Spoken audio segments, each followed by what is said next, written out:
پرانی بستی کی خاموش گلیوں میں ایک جھونپڑی کھڑی تھی جس کے اندر ایک عورت دن رات دعا کرتی رہتی تھی۔ لوگ اسے صبر والی عورت کہتے تھے کیونکہ اس نے زندگی کی ہر سختی کو خاموشی سے اور شکر کے ساتھ برداشت کیا تھا، مگر اس کی آزمائش ابھی باقی تھی۔ وہ عورت ایک غریب مزدور کی بیوی تھی۔ شوہر دن بھر کھیتوں میں کام کرتا مگر اتنی کمائی نہیں ہوتی کہ گھر کا چولہا روز چل سکے۔ کئی دن ایسے بھی گزرتے جب وہ اس کے بچے بھوکے سوتے، پھر بھی شکایت نہیں آتی۔ گاؤں والے حیران رہ جاتے کہ اتنی تنگی کے باوجود دل میں شکوہ نہیں۔ وہ ہمیشہ کہتی اللہ نے جو دیا ہے وہی بہتر ہے۔ لوگ اکثر اس کی جھونپڑی کے پاس سے گزرتے اور اس کی آنکھوں میں ایک عجیب سا نور دیکھتے جو صبر کی نشانی تھا۔ ایک دن اچانک سخت قحط پڑ گیا۔ بارشیں بند ہو گئی، کھیت سوکھ گئے اور کنویں خالی ہو گئے۔ گاؤں والوں پریشان ہو گئے، سب نے اپنی جمع پونجی نکال لی، لیکن صبر والی عورت کے پاس کچھ بھی نہیں تھا۔ اس کی جھونپڑی میں صرف آدھی روٹی بچی تھی۔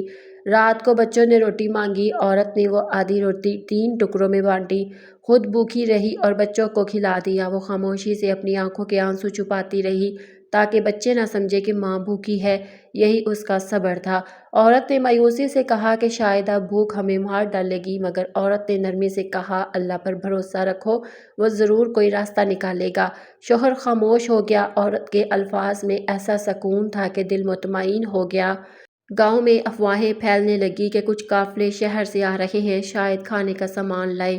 سب لوگوں کو امید تھی، مگر صبر والی عورت نے دل ہی دل میں سوچا کہ اگر اللہ نے چاہا تو رزق آئے گا، اگر نہ چاہا تو یہی بھوک اس کی آزمائش ہے۔ اگلی صبح اس کی جھونپڑی پر دستک ہوئی۔ باہر ایک مسافر کھڑا تھا۔ وہ بھوکا اور تھکا ہوا تھا۔ عورت کے پاس کچھ نہیں تھا، لیکن اس نے اپنے حصے کی بچی ہوئی خشک روٹی بھی مسافر کو دے دی۔ بچے حیران رہ گئے کہ ماں خود کیسے صبر کرے گی۔ مسافر نے روٹی کھا کر شکریہ ادا کیا اور کہا کہ وہ کل واپس آئے گا۔ بچوں نے ماں سے پوچھا ہم تو خود بھوکے ہیں، آپ نے اپنا حصہ کیوں دے دیا؟ عورت نے جواب دیا جو اللہ کے لیے دیتے ہیں وہ کبھی ضائع نہیں ہوتا۔ اس رات عورت نے بغیر کھائے سجدے میں وقت گزارا۔ آنکھوں سے آنسو بہہ رہے تھے مگر زبان پر یہی دعا تھی یا اللہ ہمیں صبر عطا فرما اور رزق میں برکت دے۔ اس کے دل کو ایک سکون ملا جیسے کوئی ان کے دکھتے ہاتھ میں زخم پر مرہم رکھا ہو۔ صبح کا سورج نکلا تو بستی میں مایوسی کا بوجھ اور بڑھ گیا۔ قحط نے سب کو کمزور کر دیا تھا، مگر صبر والی عورت بھی وضو کر کے نماز میں کھڑی ہو گئی۔ اس کی جھونپڑی خالی تھی مگر دل امید سے بھرا ہوا تھا۔ شوہر نے کہا کہ آج میں شہر جاؤں گا، شاید کچھ مزدوری مل جائے۔ عورت نے مسکرا کر کہا اللہ تمہارے قدموں کو برکت دے۔ وہ جانتی تھی کہ سب پر آسان نہیں ہوتا، مگر دل میں یقین تھا کہ مشکل کے بعد آسانی آتی ہے۔ دن بھر وہ اپنے بچوں کے ساتھ بھوک میں صبر کرتی رہی، کبھی انہیں کہانیاں سناتی، کبھی سر پر ہاتھ پھیرتی۔ بچے بھی ماں کے الفاظ میں سکون پاتے۔ بھوکے ہونے کے باوجود انہیں لگتا کہ ماں کے الفاظ ہی ان کا کھانا ہے۔ شام کو دروازے پر دستک ہوئی۔ وہی مسافر واپس آیا جس کے ہاتھ میں ایک چھوٹی سی تھیلی تھی۔ اس نے کہا یہ کچھ کھجوریں ہیں، قبول کر لیجئے۔ عورت نے شکریہ ادا کیا اور سب سے پہلے بچوں کو کھجوریں کھلائی۔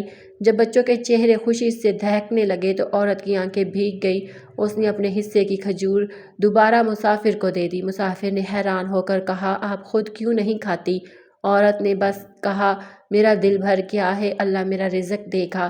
گاؤں والے یہ سب دیکھ کر سوچ میں پڑ گئے۔ وہ حیران تھے کہ یہ عورت بھوک میں بھی دوسروں کا خیال رکھتی ہے۔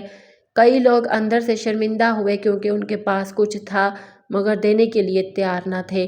عورت کا صبر ان کے دل بدل رہا تھا۔ رات کے وقت ایک عجیب واقعہ ہوا۔ عورت نے خواب میں دیکھا کہ ایک بزرگ نورانی چہرے کے ساتھ کہہ رہے ہیں بیٹی تمہارا صبر اللہ کے عرش تک پہنچ گیا ہے، تم جلد رحمت دیکھو گی۔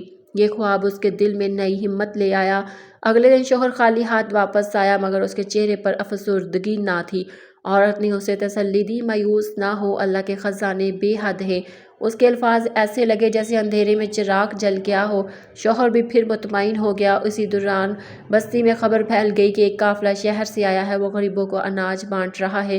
لوگ دوڑتے ہوئے وہاں پہنچے۔ صبر والی عورت کے شوہر نے بھی وہاں جا کر کھانے کا سامان لیا۔ یہ اللہ کی رحمت تھی جو صبر کے بعد آئی۔ جب سامان جھونپڑی میں آیا تو بچوں کی خوشی دیکھنے لائق تھی۔ عورت نے سب سے پہلے سجدہ کیا اور کہا یہ اللہ کا وعدہ ہے، صبر کے بعد آسانی ہے۔ اس لمحے سب کو یقین ہو گیا کہ اس عورت کا صبر ہی اصل خزانہ تھا جس نے اس گھر کو بچا لیا۔ قافلے سے ملا ہوا اناج کچھ ہی دن چل سکا کہ اچانک گاؤں پر ایک نئی مصیبت آئی۔ چوروں کا ایک گروہ رات کے اندھیرے میں بستی میں حملہ کر بیٹھا اور کئی گھروں کا سامان لوٹ گیا۔ لوگ چیخنے لگے، ڈر اور خوف پھیل گیا اور اس کا اناج چھین لیا۔ بچے رونے لگے، شوہر بے بس بیٹھا رہا۔ لیکن عورت کی آنکھوں سے ایک آنسو بھی نہ نکلا۔ اس نے بس کہا، یہ بھی اللہ کی آزمائش ہے، وہ چاہے تو سب واپس دے دے۔ گاؤں والے عورت کی برداشت دیکھ کر حیران رہ گئے۔ دوسرے لوگ چیخو پکار کر رہے تھے مگر وہ خاموشی سے صبر کرتی رہی۔ وہ جانتی تھی کہ جو چیز اللہ کے راستے میں جائے یا آزمائش میں چھن جائے اس کے بدلے میں بڑا اجر ملتا ہے۔ چور بستی چھوڑ کر چلے گئے مگر دلوں پر زخم چھوڑ گئے۔ عورت نے اپنے شوہر اور بچوں کو تسلی دی، غم نہ کرو، اللہ کے خزانے کبھی ختم نہیں ہوتے۔ ہو سکتا ہے یہ نقصان کسی بڑی بلائی کا ذریعہ ہو۔ اس کی باتوں نے سب کو سکون دیا۔ اگلی صبح شوہر نے فیصلہ کیا کہ قریبی شہر جا کر مزدوری کرے تاکہ بچوں کے لیے کچھ کما سکے۔ عورت نے دعا دی اور کہا، راستے میں قرآن کی آیت پڑھتے رہنا، یہ تمہاری حفاظت کرے گی۔ اس کے الفاظ میں عجیب یقین تھا۔ شوہر کے جانے کے بعد عورت نے جھونپڑی صاف کی، بچوں کو سنبھالا اور خود بھوکی رہ کر بھی انہیں کہانیاں سناتی رہی۔ گاؤں کے کچھ لوگ چھپکے سے اسے دیکھتے اور سوچتے کہ یہ عورت انسان ہے یا کوئی فرشتہ جو کبھی ہمت نہیں ہارتا۔ اسی شام ایک اور مسافر اس کی جھونپڑی کے دروازے پر آیا۔ وہ زخمی اور بھوکا تھا۔ عورت کے پاس کچھ نہیں تھا مگر اس نے بچوں کے لیے رکھی آخری روٹی بھی اسے دے دی۔ بچے حیران رہ گئے۔ ماں نے کہا، جو دوسروں کے لیے قربانی دیتا ہے اللہ اسے بھوکا نہیں رکھتا۔ مسافر نے روٹی کھا کر کہا، اللہ آپ کے صبر کو قبول کرے۔ آپ نہیں جانتی میں ایک تاجر ہوں، کل اپنے قافلے کے ساتھ واپس آ رہا ہوں۔ آپ کی مہمان نوازی کبھی بھلائی نہیں جا سکتی۔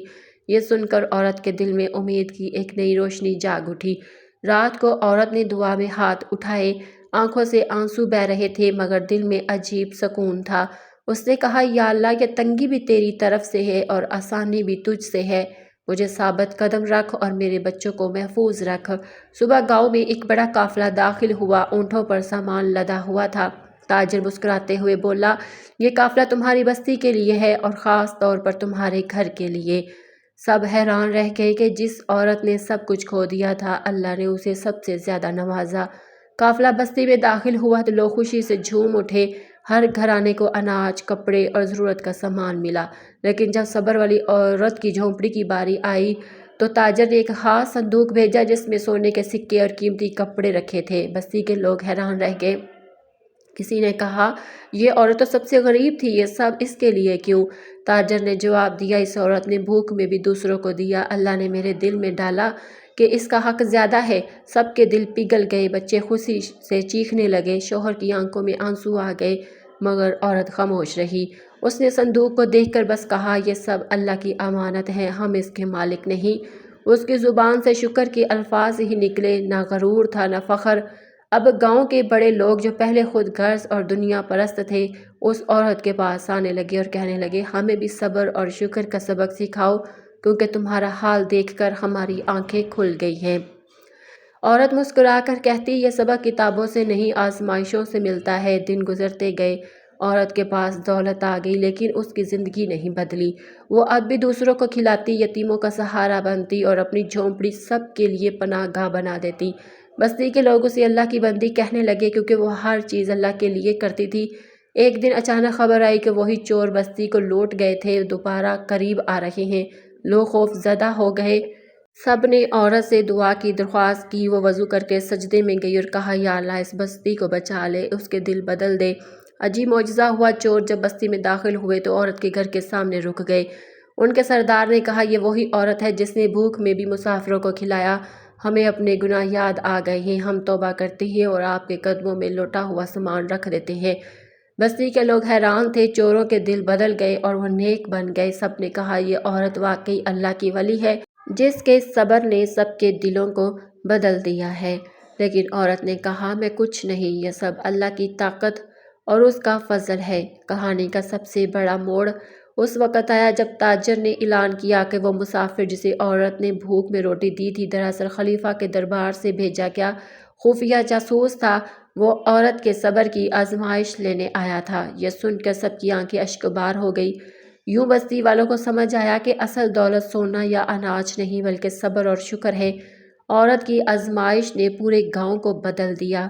انجام یہی نکلا کہ جس نے بھوک میں بھی دوسروں کو سہارا دیا، اللہ نے اسے دنیا اور آخرت دونوں میں عزت عطا کی۔